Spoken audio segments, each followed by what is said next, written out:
के पुण्यार्चक है श्री राजेंद्र प्रसाद जी जैन, श्रीमती ममता जी जैन, श्री प्रशांत जी जैन, श्रीमती दिव्या जैन, पारस जैन, भरत जैन एवं समस्त परिवार, मुंबई।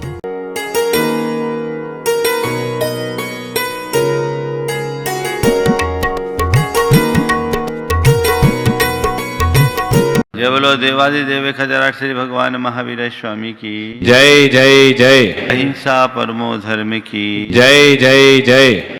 आचार्य गुरुवर श्री विद्यासागर जी महाराज जय जय जय। बोलिए परम पूज्य शंका समाधान प्रणेता पूज्य मुनि श्री प्रमाण सागर जी महामुनिराज की जय जय जय। एक व्यक्ति के घर के तहखाने में बड़ा खजाना था, लेकिन वो ताले में बंद था। उसे ये तो पता था कि अंदर खजाना है, पर ताला कैसे खुले इसका उसे कोई पता नहीं था। नतीजा, खजाने का स्वामी होने के बाद भी वह भिखारी जैसा जीवन जी रहा था। उसके पास ऐसा कोई साधन या तरकीब नहीं थी जिससे कि वो उस ताले को खोल सके। एक दिन एक अनुभवी व्यक्ति उसके घर आया। उसने उसे अपनी व्यथा कथा सुनाई तो उन्होंने उस ताले को खोलने की कला बता दी। ताला खुलते ही उसकी आंखें चुंधिया गई। आहा, मैं कितना भाग्यशाली, इतने सारे भंडार का स्वामी मैं, मेरे घर में इतना बड़ा भंडार, और फिर भी मैं दुखी दरिद्र, वो निहाल हो गया। ताला खुला, वो निहाल हुआ। ताला बंद था, वह फटे हाल था।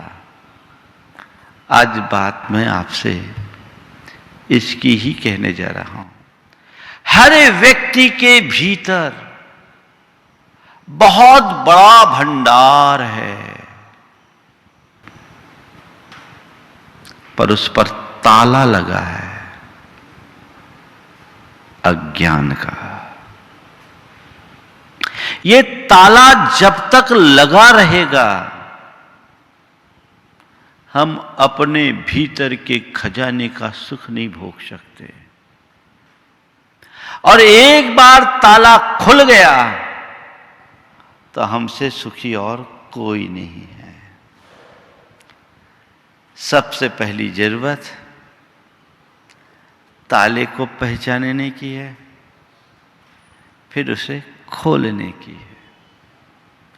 पहले पता लगे कि ताला है या नहीं, और फिर उसकी चाबी खोजी जाए और चाबी को सही तरीके से घुमाकर खोला जाए। आज बात के की है, और के फॉर की। आज मैं आप सबको एक चाबी देना चाह रहा हूं जो आपके दुखों का ताला खोल दे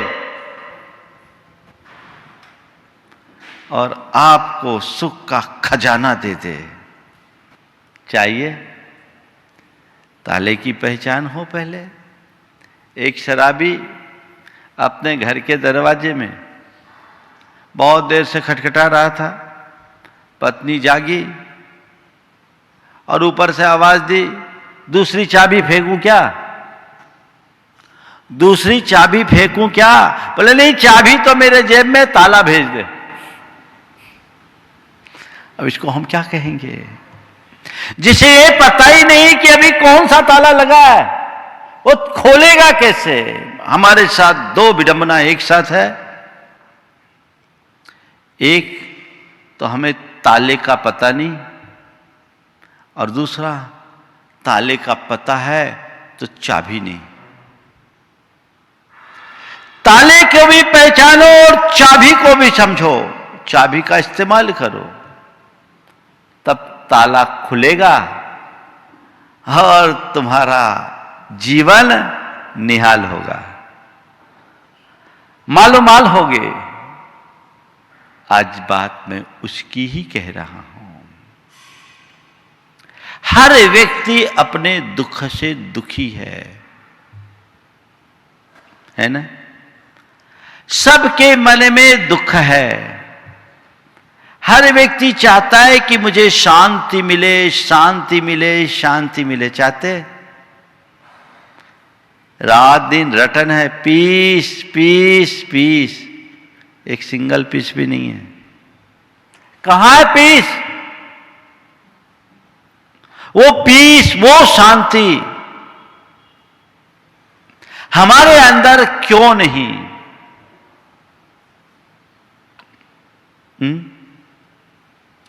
तो आज मैं आपको एक ऐसी की, 4 की देना चाहता हूं, क्योंकि 4 नहीं करूंगा तो कहेंगे आज महाराज ने ठीक नहीं किया। ऐसे एक ही की से काम हो सकता है, लेकिन मैं 4 की दे रहा हूं ताकि आप जैसे भुलक्कड़ों का काम चलता रहे। एक भूल जाए तो दूसरा, दूसरा खो जाए तो तीसरा, और तीसरा गुमा दो तो चौथा। कोई न कोई चाबी काम में आ जाए और तुम्हारा ताला खुल जाए। चालू करो। सबसे पहला चाबी है एक्सेप्टेंस। हमारे जीवन में जितने भी प्रकार के दुख हैं या सुख हैं, ये क्या है? ये हमारी भावनाएं हैं, ये हमारे इमोशंस हैं। हम सोचते हैं कि मेरा सुख बाहर की परिस्थितियों में निर्भर है, मेरा दुख भी बाहर की परिस्थितियों से आश्रित है। ये धारणा बड़ी उथली है।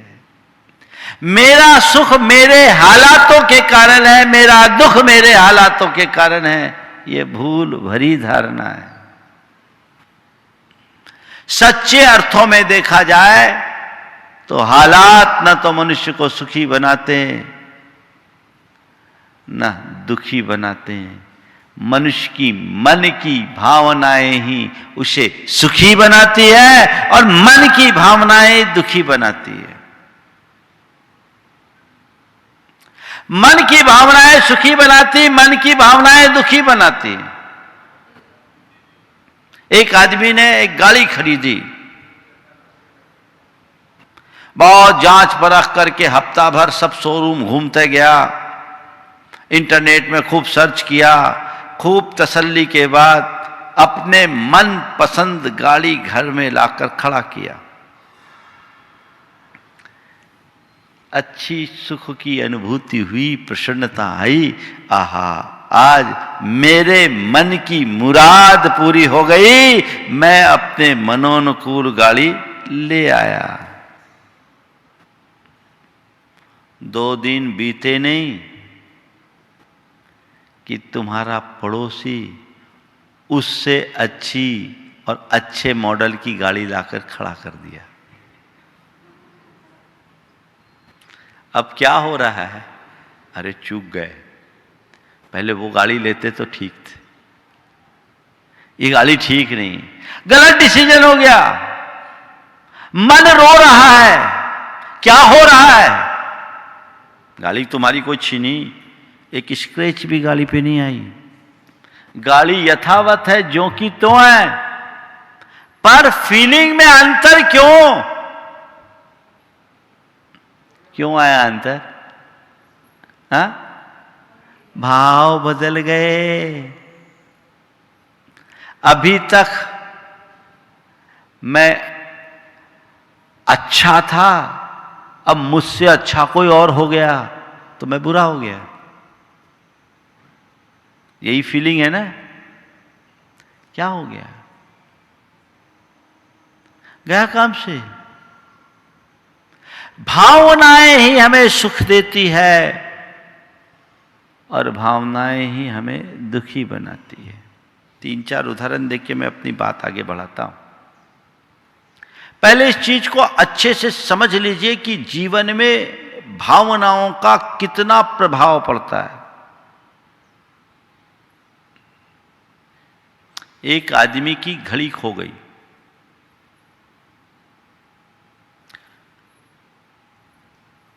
ढूंढने के लिए कहा, ढूंढा, नौकर ढूंढ रहा था, नहीं मिला। नौकर ने कहा भाभी जी, घड़ी के अभाव में अभी वो परेशान था, घड़ी खो गई। ढूंढा, खुद ढूंढा, नहीं मिला। नौकर के लिए ढूंढने के लिए कहा, नौकर भी खोजा, घड़ी नहीं मिली। बाबूजी घड़ी नहीं मिल रही है। उसने कहा क्या करे, तेरा भाग्य ऐसा, आज ही मैंने सोचा था ये घड़ी तुझे दे दूं। अब क्या हो गया? अब क्या हो गया? अब नौकर अफसोस कर रहा, रे काश ये घड़ी होती तो मुझे मिल जाती। इससे पहले नौकर तटस्थ था। क्या हुआ? पहले नौकर का उस घड़ी के साथ कोई भाव नहीं जुड़ा था। घड़ी से भाव जुड़ते ही वो दुखी हो गया। जब तक भाव नहीं जुड़ा था तब तक उसकी भावनाएं अलग थी, और भाव जुड़ते ही उसके भाव बदल गए। अंतर आया? एक छोटे से निमित्त से हमारा भाव बनता है और एक छोटे से निमित्त से हमारा भाव बिगड़ता है। दिवाली का समय नजदीक था। पति घर के सफाई में लगा था। अचानक सफाई करते करते एक पुस्तक हाथ में लगी। पुस्तक पलटा, उसमें एक पत्र था, और वो पत्र आज से 30 बरस पहले उसके पत्नी की प्रेमी का लिखा हुआ था। पत्र पढ़ रहे हैं और अंदर उथल पुथल। अच्छा ये बात है, मैं तो इस पर जान छिड़कता था, आज असलियत पता लग गई। ये तो पूरी उल्टा निकली, ये चरित्र है उसका। आग लग गई? लगेगी कि नहीं लगेगी ये बता दो। 30 बरस पहले पत्नी वही, पत्नी का व्यवहार वही, सब कुछ वही, पर कल तक जो कुछ क्षण पहले तक जो पत्नी प्राण प्यारी थी, आंखों की तारा थी, अब आंखों का कांटा कैसे बन गई? क्या बदला? हाँ, भाव बदला ना। अखबार में पढ़ा 1 करोड़ की लॉटरी खुल गई, नंबर मिलाया 1 करोड़ की लॉटरी, वाह आई एम लकी। दोस्तों को लाख रुपए की पार्टी भी दे दी, खर्चा कर दिया। शाम को बढ़िया एक टॉप के होटल में, 5 स्टार होटल में पार्टियां दे दी। दूसरे दिन अखबार में एक विज्ञप्ति छपी, भूल सुधार। कल के समाचार में बाकी सारे अंक सही थे, पर पहले डिजिट में जो 9 था उसकी जगह 8 पढ़े। अब क्या हुआ? कल अखबार खुशी का पैगाम लेकर आया, आज वही अखबार मातम दे दिया। क्या हुआ? क्या हुआ? बात समझ में आ रही है? मतलब क्या है? स्विच ऑन किया, लाइट जली, ऑफ किया, बंद हो गई। ये ऑन ऑफ होता रहता है। पल पल में हमारे भाव बनते हैं और बदलते हैं, और इन्हीं के कारण व्यक्ति कभी सुखी तो कभी दुखी होता है। 24 घंटे में कोई ना कोई भाव तुम्हारे अंदर आते हैं,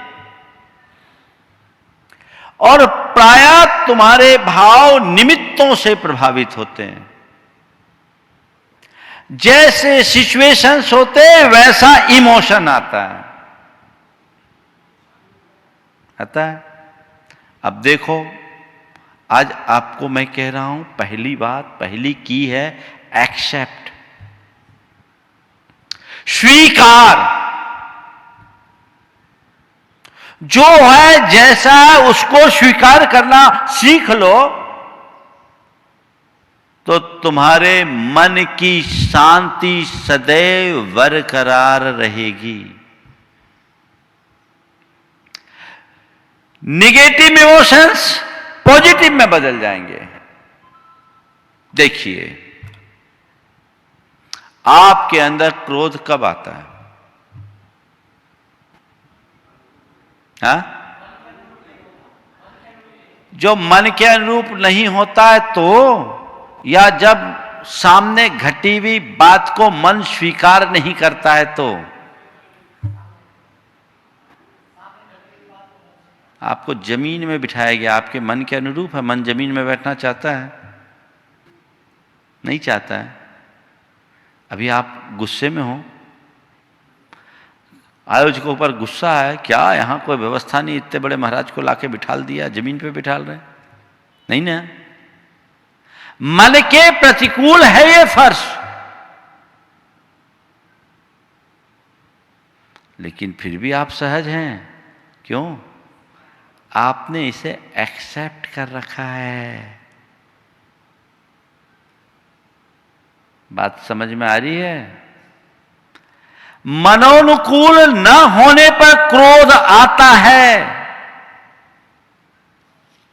ये बात गलत है। चीजों को स्वीकार न करने पर क्रोध आता है, ये बात सही है। उदाहरण देता हूं। आपको प्यास लगी, आपने पानी मंगाया, धर्म पत्नी ने पानी का ग्लास लाकर दिया। ग्लास थोड़ा ओवरफ्लो हो रहा था, आपके हाथ में आया, 2-4 बूंद पानी आपके पैर में गिर गया। बोलो, क्या बोलोगे? अकल नहीं है? देखते नहीं है कैसे पानी देते हो? हमारे कपड़े खराब कर दिए होगा। चलो, पानी की जगह चाय ले आए, चाय दी, और चाय की 2 बूंद आपके कपड़े पर गिरा। ईमानदारी से बताओ, चाय से भी ज्यादा गर्म हो गए कि नहीं? हाँ, हो गए? हो गए? चाय से भी ज्यादा गर्म हो गया दिमाग।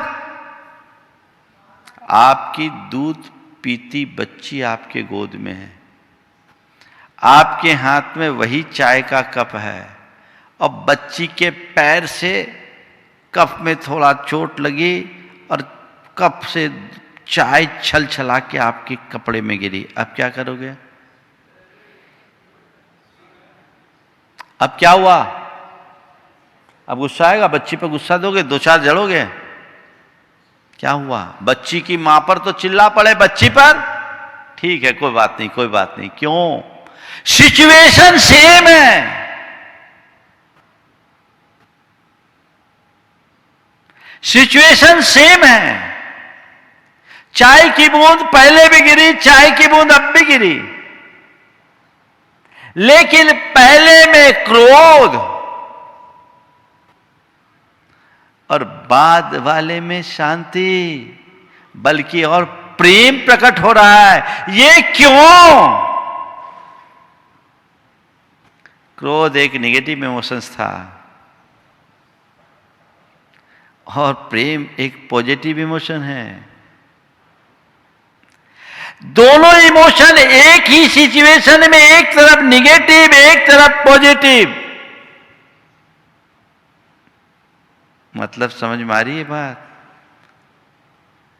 पहली बात को आपने एक्सेप्ट नहीं किया, नेगेटिव इमोशंस आए, अशांति आई, और दूसरे सिचुएशन को आपने एक्सेप्ट किया, वही पॉजिटिव इमोशन हो गया शांति की, हो गई ना? बात समझ में आ रही? सामने वाला मेरे अनुरूप व्यवहार नहीं कर रहा है, इसलिए मुझे गुस्सा आ रहा है, या मैं उसके व्यवहार को स्वीकार नहीं कर पा रहा हूं, इसलिए गुस्सा आ रहा है। सामने वाला सदैव मेरे अनुकूल व्यवहार करे, ये मेरे हाथ में नहीं है, पर सामने वाले के व्यवहार को मैं सहज भाव से स्वीकार करूं, ये तो मेरे हाथ में है। तो स्वीकार करते ही सुख आ गया ना, शांति आई। विश्वाभी को संभाल कर रखना, खोना मत, खोना मत। देखो कुछ और नेगेटिव बात नेगेटिव पॉजिटिव बातें आपको बताता हूं। अचानक कोई ऐसी चीज, ऐसी सिचुएशन बन जाए, आप एकदम डर जाते हैं। डर जाते कि नहीं? हाँ, अचानक मान लो अभी ऊपर से इतनी तेज आवाज आए मानो बम फूटा हो, डर लगेगा। एक इमोशन है। भय भी एक इमोशन है, फियर भी एक इमोशन है। लेकिन जब कभी किसी एडवेंचरस कार्य के लिए आप जाते हैं, वहां डर आपका गोल हो जाता है। अभी आके एक भाई ने बताया, बाहर गया था, बड़े बड़े एडवेंचरस काम करके आए, 250-250 फुट नीचे खाई में नीचे उतर आए। क्या हुआ? एक जगह फियर है, एक जगह एडवेंचर।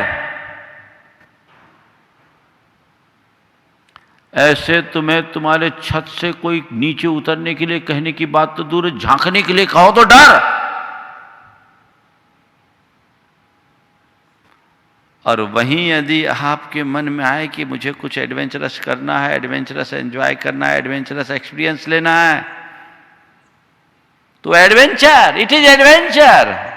क्या हुआ? फियर भी एडवेंचर बन सकता है, बिकॉज यू एक्सेप्ट इट। अगर तुमने उसे स्वीकार किया तो डर भी तुम्हारे साहस की पर्याय बन सकती है।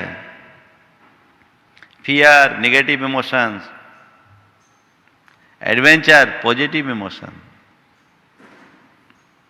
नेगेटिव को पॉजिटिव में बदलते एक पल का विलंब नहीं। किससे? एक्सेप्ट करने से। कोई व्यक्ति आपसे आगे बढ़ गया, किसी के जीवन में ज्यादा सफलता है, समृद्धि है, कोई प्रगति के पथ पर आगे बढ़ा है, आपने उसे देखा, ईमानदारी से बोलो क्या भाव आया? अगर तुम्हारा सगा भाई तुमसे आगे बढ़ गया, वो जो कल तक तुमसे बहुत पीछे था आज आगे बढ़ गया, एक प्रतिक्रिया ज्वेलसी की है। ज्वेलस, ईर्ष्या, अरे वो इतना आगे कैसे बढ़ गया, तुम दुखी हो गए। और दूसरा इंस्पिरेशन, उसको देखो, अरे वाकई में उसने मेहनत की, और ऐसी मेहनत करके हर कोई शिखर पर पहुंच सकता है, मुझे भी अपना 100% लगाना चाहिए। ये इंस्पिरेशन है। ईर्ष्या को प्रेरणा में बदला जा सकता है। ईर्ष्या में दुख है, ज्वेलस में दुख है, इंस्पिरेशन में सुख है, शांति है, प्रगति है, उत्थान है। इमोशंस तो दोनों में है, अंतर क्या आया? स्वीकारा और अस्वीकार किया। किसी को स्वीकारा और किसी को अस्वीकार किया। और बच्चे की नाक बहती देखकर आपने स्वीकार लिया, प्रेम और सेवा का भाव उमड़ गया। चीजें साथ साथ है ना, चीजें साथ साथ है। अपने प्रति हम कोई भी अपने इमोशंस को एक पल में बदल सकते हैं। किसी सामान्य व्यक्ति के सामने आपको झुकने की बात की जाए, हाथ जोड़ने में भी कठिनाई, ईगो है, मैं उसके आगे कैसे झुकूं? और गुरु के चरणों में साष्टांग भक्ति है, इनके चरणों में बिछ जाऊं। वो वहां भी झुकने की बात थी, यहां भी झुकने की बात है। अगर जबरदस्ती किसी के चरणों में तुम्हें झुकाया जाए तो तुम्हें कष्ट की अनुभूति होती है, और जब श्रद्धा और भक्ति से भरकर तुम गुरु चरणों में बिछ जाते हो, आनंदानुभूति होती है। झुकने में ही कष्ट और झुक जाने में भी आनंद है। कुल मिलाकर सार क्या बात करूं तो ए पर ही पूरी बात कर दूं, एक्सेप्टेंस पर, लेकिन चारों चाबियां आज ही संभलवा देना चाहता हूं मैं, ताकि झंझट न रहे। संभाल के रखो। एक्सेप्टेंस सूत्र बना लो। जीवन में जो भी प्रसंग बने, मैं उसे सहज भाव से एक्सेप्ट करना शुरू करूंगा। ये कला अपने भीतर विकसित हो गई तो कोई निगेटिव इमोशंस तुम्हारे ऊपर हावी नहीं होंगे। और जब निगेटिव इमोशंस हावी नहीं होंगे तो दुख भी तुम्हारे पास कभी नहीं फटक सकेगा। आगे चलूं? स्वीकार करना चाहिए। दूसरा है समझ, अंडरस्टैंडिंग। अगर हमारी समझ की क्षमता सही हो, चीजों को हम समझ ले, तो हमें कभी दुख नहीं होता। ना समझ पाने के कारण या आधी अधूरी समझ के कारण हम नकारात्मक प्रतिक्रियाएं देते हैं और अपने मन को दुखी बना लेते हैं। देखिए, आपको यहां से दिल्ली जाना हुआ। मुकेश भाई ने कह रखा था, भैया आप दिल्ली आओ तो मेरे घर आना, और आप तो एक फोन कर देना, मैं खुद आपको रिसीव करने आऊंगा। और आपने उनकी यहां बहुत अच्छी सेवा की थी, बड़ी आत्मीयता, बड़ा प्रेम भाव रहा। और अब आप दिल्ली गए, जाने से पहले फोन कर दे, बोलो अहो भाग्य मेरा, मैं खुद आऊंगा रिसीव करने, कोई चिंता मत करना, मैं आऊंगा। दिल्ली स्टेशन पहुंचने के आधा घंटे पहले आपके पास कॉल आया, आपकी लोकेशन ली, बोले ठीक है मैं भी पहुंच रहा हूं। आप बड़े अच्छे मन से पहुंचे हैं कि अब तो क्या, मेरा इतना अच्छा आत्मीय मित्र है, मुझे कुछ चिंता करने की जरूरत नहीं होगी, गाड़ी तो खड़ी होगी। स्टेशन पर गाड़ी रुकी, आप उतरे, मुकेश भाई नदारत। ईमानदारी से बोलो, क्या निकलेगा मुंह से? गालियां निकलेगी नहीं निकलेगी? बड़े विचित्र आदमी है लोग। कहते कुछ है और करते कुछ है। दिल्ली वाले की कहानी ऐसी है। अब अभी तो मुकेश था, पूरे दिल्ली वाले को लपेट लोगे, एक के साथ सबको लपेट लिए। ये तो ऐसे ही है। अब तो मैं उसका घर झांकूंगा भी नहीं, मेरे पास कोई कमी है क्या? मैं सब कर सकता हूं, मैं सीधे होटल जाता हूं, चलो कोई टैक्सी लेते हैं। आप टैक्सी स्टैंड पर पहुंचे,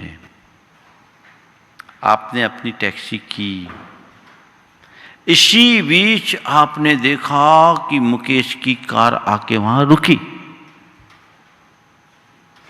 और मुकेश ने कार से सीधे, उनके पिताजी हैं, उनको कोई प्रॉब्लम है और बदहवास की स्थिति में अपने पिताजी को लेकर सीधे हॉस्पिटल ले जा रहा है, बगल में हॉस्पिटल है। आपकी नजर पड़ी, अब क्या हुआ? अरे कुछ गड़बड़ है, कुछ गड़बड़ है, कुछ गड़बड़ है, चलो देखते हैं क्या है। आंखों आंखों में बात भी हो गई, आप रुक गए, क्या बात है भाई, क्या परेशानी? अंदर गए, पता लगा सीवियर अटैक है। आपने अपना सारा प्रोग्राम पोस्टपोन कर दिया, अब कोई गुस्सा, अब कोई क्षोभ। अपने पिताजी को एडमिट करने के बाद नॉर्मल हुए, लगभग 1.5 से 2 घंटे लग गए, आप तब तक रुके हो और सामने वाला कह रहा भैया माफ करो, मैं तुम्हें रिसीव करने के लिए गाड़ी निकाला ही था कि अचानक पापा के चेस्ट में पेन आ गया और मैं उनके पीछे लग गया, ड्राइवर था नहीं, मैं ही उनको लेकर आया तुम्हारे लिए, मैं एक बार कॉल भी नहीं कर पाया, बहुत तकलीफ हुई होगी, भैया माफ करना। नहीं, आई अंडरस्टैंड इट। क्या बोलोगे? नहीं नहीं भैया कोई बात नहीं, कोई बात नहीं, कोई बात नहीं, मैं समझता हूं, तुम्हारी परिस्थितियों को समझता हूं। अभी तक तो गालियां दे रहे थे, अब क्या कह रहे हैं? मैं समझता हूं। मतलब समझ रहे हो, सामने वाले की स्थिति को समझने के बाद कभी नकारात्मक प्रतिक्रिया नहीं होती, और जब तक आप सामने वाले की स्थिति को समझते नहीं तब तक कभी सकारात्मक प्रतिक्रिया नहीं हो सकती। नासमझी में नेगेटिव इमोशंस आते हैं और समझ से पॉजिटिव इमोशन। तो क्या करो, बाद में समझने की जगह पहले ही समझ लो, गुस्सा खत्म, दुख खत्म, कष्ट खत्म, परेशानी खत्म। आप लोग करते क्या हो? खूब हाय तौबा मचा लेते, अरे बाद में मुझे पता लगा ऐसा भी हुआ। होता है। आरोप प्रत्यारोप की भाषा क्यों होती है? इसी नासमझी के कारण अपनी समझ स्पष्ट रखो, सबके प्रति अपनी समझ सही रखिए, अंडरस्टैंडिंग क्लियर होनी चाहिए। जहां अंडरस्टैंडिंग सही है वहां हमेशा सुख है, और जहां अंडरस्टैंडिंग गड़बड़ है वहां गड़बड़ है। पत्नी ने फोन करके कहा थोड़ा जल्दी आ जाना, आज मौसम ऐसा है, सोचा है गरम गरम भजिया खिलाऊं। आप आ गए गरम भजिया खाने के मूड से, और जब बैठे तो आपकी थाली में चपाती आई, वो भी ठंडी। ईमानदारी से बोलना, क्या प्रतिक्रिया दोगे? हाँ, क्या करोगे? हाँ, चुपचाप खाओगे कि थाली को उड़नतस्तरी बना दोगे? रतलाम में मैंने पूछा कि बताओ ऐसा हो जाए तो क्या करोगे? एक लड़के ने कहा चुपचाप खा लूंगा। मैंने कहा ऐसा हो जाए तो तुम क्या करोगे? बोला चुपचाप खा लूंगा। मैंने कहा गजब की क्षमता है तुम्हारी। बाजू में उसका दोस्त बैठा था, बोला महाराज इसी में खैरियत नहीं तो ये भी नहीं मिलेगी। वैसी सिचुएशन में भले चुपचाप खा लो, लेकिन क्या हुआ? आग बबूला हो गए। आपने कैसी कैसी प्रतिक्रियाएं दे दी। पत्नी ने रोती आंखों से हाथ जोड़कर क्षमा मांगा, माफ करना, आपको बहुत कष्ट हुआ, तकलीफ हुई। मैंने सदैव आपकी भावनाओं का ख्याल रखा। आज मेरे मन में खुद में बड़ी प्रबल इच्छा थी कि आज गरम गरम भजिया आपको खिलाऊं। आपको पसंद भी बहुत है, क्या बताऊं। देखो पूरा घोल तैयार कर लिया था, सोचा आप आओगे तो गरम गरम बनाऊंगी। जैसी गैस ऑन किया, गैस ही खत्म हो गई। अब मैं क्या करूं। ये तो गनीमत है कि 4 रोटियां पहले से तैयार थी, सब मिल गई, नहीं तो ये भी नहीं मिलती। अरे तुम मुझे पहले बता देती। पहले कहां से बता देती, मुझे थोड़ी मालूम था कि इन टाइम पर गैस खत्म होगा। सूत्र, जब भी सामने वाला कुछ ऑफर करे और उसकी पूर्ति न हो, तुम्हारे मन में क्षोभ आए, समझ लो गैस खत्म हो गई होगी। इतना ही तो समझना है। किसी ने किया नहीं, ये आरोप है, और वो कर न सका, ये समझ है। आरोप में दुख है और समझ में शांति। अंडरस्टैंडिंग स्पष्ट होनी चाहिए। अपने मन की शांति को टिकाए रखने की ये अद्भुत चाबी है। आप अपनी समझ को विकसित कर सकते हैं, इतनी समझ तो रखनी चाहिए। देखिए, बच्चे कोई हरकत करते हैं, आपके विरुद्ध हरकत करते हैं, आपको कोई तकलीफ होती? हाँ, तकलीफ होती है। बच्चे आप मान लो बैठे हैं, अपने ऑफिस का भी काम कर रहे हैं, आपका लैपटॉप कंप्यूटर आपके सामने, कोई छोटा दूध पीता बच्चा आ जाए वो और आपकी कीबोर्ड को छेड़छाड़ करने लगे और कुछ करे तो क्या आपको बच्चों पर उतना गुस्सा आता है? क्यों? आप समझते हैं कि बच्चे ऐसी हरकत करते हैं, तो आप बच्चों के साथ उतने ज्यादा तीखे नहीं होते। बच्चों को अगर बोलते भी हो तो प्यार से प्रेम से पुचकारते हो, और बहुत ज्यादा हुआ तो उठा करके बाहर ले आते हो, अपना दरवाजा बंद करके अपना काम कर लेते हो, प्यार से कहते हो बेटा तुमसे बाद में बात करेंगे, बाद में खेलेंगे, पहले हमें अपना काम करने दो। लेकिन आप किसी कार्य में मगन हो और उस बीच आपकी घरवाली ही अपना कोई जरूरी काम आपको बता रही है, चलो डिस्टर्ब मत करो भाई, काम बहुत है, न पता क्या क्या बोलोगे। क्या हो गया? बच्चे की हरकत को सहज भाव से झेल रहे हो, क्योंकि तुम्हें ये समझ है कि बच्चे ऐसा करते हैं, इसलिए स्वीकार भी रहे हो। और बड़े उसे नहीं समझ रहे हो। काश समझते कि वो अगर आकर के इस वक्त मुझे कुछ कह रही है तो जरूर इसमें कोई रहस्य होगा, क्योंकि कभी वो मुझे ऐसे डिस्टर्ब नहीं करती, जरूर कोई राज है। तो क्या हो गया? समझ आती, आप कहोगे हाँ बोलो क्या बात हो गई। आपका कितना भी इंपॉर्टेंट काम होगा, आप उस काम को पहले ड्रॉप करोगे, बंद करोगे, और फिर सामने वाले की बात को शांति से सुन करके उसका सॉल्यूशन दोगे। तुम्हारे मन में उबाल नहीं आएगा। है ना ये अनुभव की बात? तो ये अंडरस्टैंडिंग की की अपने पास रखो, चीजों को समझने की कला सीखो, परिस्थितियों को समझने की कला सीखो, व्यक्ति की भावनाओं को समझने की कला सीखो, तो आप अपने जीवन में कुछ अच्छा कर सकोगे। समझ गए? तब कुछ अच्छा कर सकोगे। तो स्वीकार, समझ, फिर इग्नोर करना सीखो, नजरअंदाज। जब भी कोई ऐसा प्रसंग आपके सामने आए जो मन को बाधित करता है, मन को उद्वेलित करता है, आपकी सहजता और शांति को खंडित करता है, उसे क्या करो?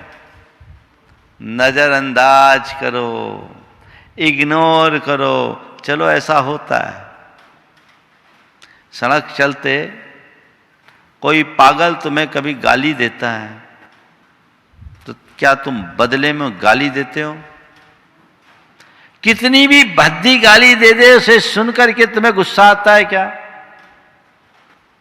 आता है? नहीं आता है ना। क्यों? गाली सुनने से तो गुस्सा आएगा। पागल ने गाली दी, आपने सुनकर अनसुना किया, सोचा हे भगवान इसकी बुद्धि ऐसी है। और मान लो वही बात आपके घर में या आपका कोई पड़ोसी आपको कहे, और गाली तो दूर की बात है, केवल अबे तबे कर दे, तो क्या हो गया? क्या हो गया? उसकी गाली आपने सुन ली और आपकी सहजता बनी रही। इसने अबे तबे कहा, अरे अबे तबे की बात भी जाने दो, केवल तेवर ऊंचा किया है, तमीज से बोल। क्या हो गया? क्या हो गया? पागल की गाली सुनने को मन राजी है, लेकिन अपने मित्र या अपने घर के किसी व्यक्ति के तीखे तेवर सुनने को मन राजी नहीं है। क्यों? उसकी बात को आपने इग्नोर कर दिया, इसकी बात को आपने पकड़ लिया। देखो, इग्नोर करने और पकड़ने का परिणाम क्या होता है?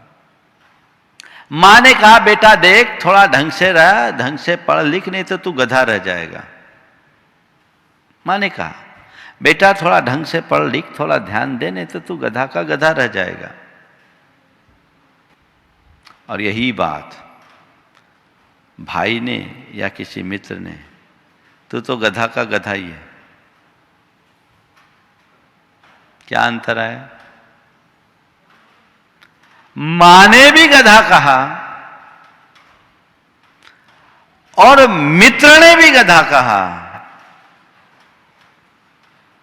शब्द और शब्द के श्रवण में कोई अंतर नहीं, सिचुएशन इज सेम।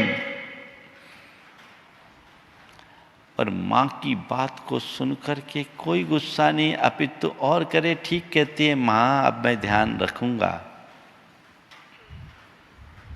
पर यही बात दूसरा कहे तो उसको उसकी औकात दिखाने के लिए तुल जाओगे।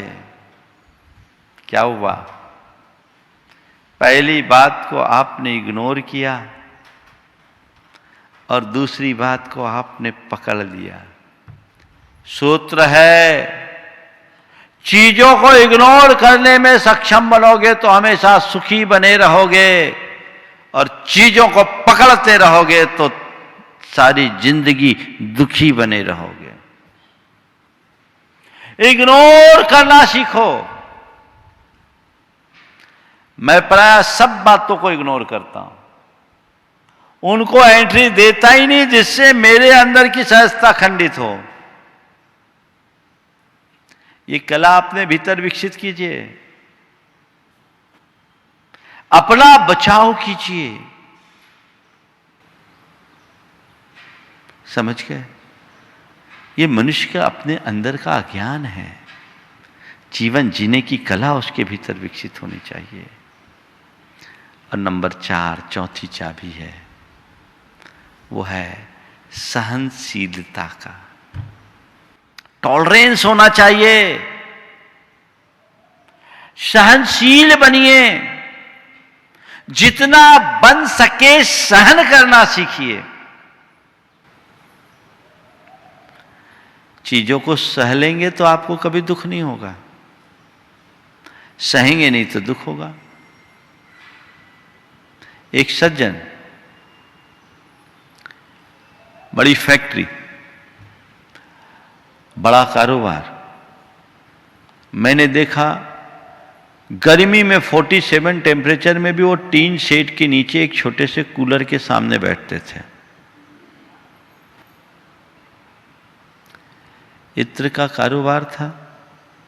मैंने पूछा, भैया तुम इतनी गर्मी में तपते हो? बोले महाराज 4 लाख रुपए किलो गुलाब का इत्र आता है, अगर 1 किलो भी कोई पार करके ले जाए तो बड़ा नुकसान है, इसलिए मैं यहां बैठता हूं। और घर आए, 1 मिनट एसी न चले तो बेचैन। एक दिन लाइट नहीं, परेशान, जनरेटर खराब, परेशान। मैंने कहा भैया तुम दिन भर में 6-8 घंटे अपनी फैक्ट्री में तपती टीन के नीचे बिना एसी के रह लेते हो, और अपने घर में घंटे 2 घंटे बिना एसी के क्यों नहीं रह पाते? बोले महाराज वहां सहन हो जाता, यहां सहन नहीं हो पाता। क्या हुआ? दुख किसके कारण हुआ? गर्मी के कारण या गर्मी न सह पाने के कारण? आप लोग देखो, जब क्रिकेट का मैच होता है, घंटों मैच होता है, लगभग 8 घंटे मैच होता है दोनों सेशन मिला के, 47-48 टेम्परेचर में पूरा स्टेडियम फुल होता है। वहां कोई एयर कंडीशन है क्या? है बैठे आराम से आनंद ले रहे हैं, सब एसी छोड़ करके बैठे हैं। तपती धूप है, इतनी धूप कि पूरी चमड़ी बदन जल जाए। जो प्लेयर्स हैं वो भी, और जो दर्शक है वो भी, सब दुखी हैं या सुखी? हाँ, सुखी हैं। यानी धूप में बैठने से सुख मिलता है? धूप में बैठने से सुख मिल रहा है उनको? सुख क्यों मिल रहा है? धूप में बैठने से सुख नहीं मिल रहा है, धूप को सहने से सुख मिल रहा है। और सह क्यों रहे हैं? भैया मुझे मैच देखना है, मैच देखना है, मैच का आनंद लेना है, इसलिए सह रहे हैं। मैच का आनंद लेने के लिए धूप को सहते हो, जीवन का आनंद लेने के लिए दुख को सहना शुरू कर दो, जीवन धन्य हो जाएगा। मैच का आनंद लेने के लिए धूप सहने को तैयार हो, जीवन का आनंद लेने के लिए दुख सहने के लिए तैयार क्यों नहीं? मन को तैयार कीजिए, और अगर मन तैयार होगा तो जीवन मजेदार होगा। तो आज आपको 4 की दी मैंने, कोई भी एक की ले लो, तुम्हारा दुख का ताला खुल जाएगा, सुख का भंडार तुम्हारे हाथ में होगा। तो पहली बात स्वीकार, दूसरी बात समझ, तीसरी बात नजरअंदाज करो, इग्नोर करो, और चौथी बात सहनशीलता अपने जीवन में विकसित करे। तो ये की हमारे जीवन की मास्टर की हो जाएगी, हमारे जीवन को परम सुख का भंडार प्रदान करने में समर्थ होगी। आप सबके जीवन में ऐसी की हमेशा रहे। और ध्यान रखना, चाबी तो अंटी में लगाई जाती है। चाबी का छल्ला कहाँ रखते हो? अंटी में रखते हो ना। बस इस की को अंटी में रखो, इस चाबी की, इस की को अंटी में रखो। जब जो ताला खोलना खोल लो, और अपने इस फटेहाल जीवन को निहाल कर लो। जय बोलो परम पूज्य आचार्य गुरुवर श्री विद्यासागर जी महाराज की। इस कार्यक्रम के पुण्यार्चक थे श्री राजेंद्र प्रसाद जी जैन, श्रीमती ममता जी जैन, श्री प्रशांत जी जैन, श्रीमती दिव्या जैन, पारस जैन, भरत जैन एवं समस्त परिवार, मुंबई।